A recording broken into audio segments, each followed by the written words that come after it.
First వచ్చే doubt ఏంటో తెలుసా?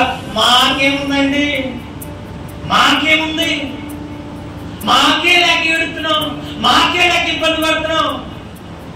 నీకెంత ఉంటే ఇంత పెట్టు, దేవుడు నిన్ను దీవిస్తాడు. దేవుడు అదేగా చెప్పింది, నీకు 2 వస్తువులు కలిసి ఒకటే. ఇంట్లో 10 చీరలేవా?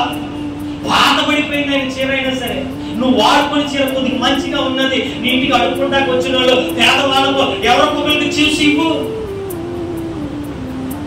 నీ దగ్గర ఒక 20 బట్టలు ఉన్నాయి, ఇవ్వు. నీకు కలిగిన దాంట్లో ఒక ముద్ద పెట్టు. ఎవరైనా రోగి ఉన్నాడు, వెళ్ళి పరామర్శించే, అయ్యా ఎలా ఉన్నావు, నీ కొరకు నేను ప్రార్థన చేస్తాను, నీకు స్వస్థత వచ్చింది, నీకు బాగొచ్చింది అని చెప్పు. ఆదరించు, ధైర్యం చెప్పు. అది కదా క్రీస్తు ప్రేమ.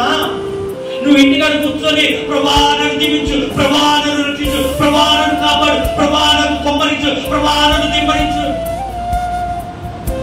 వ్యర్థమైన ప్రార్థన, వ్యర్థమైన ప్రార్థన అది. దేవుడు విననటువంటి ప్రార్థన అది. క్రీస్తు మార్గం అంటే ప్రేమ కలిగిన మార్గం. ఆ మార్గంలో నడుద్దాం, కృపాక్షేమంలో నీ వెంట పరుగులు వస్తాయి.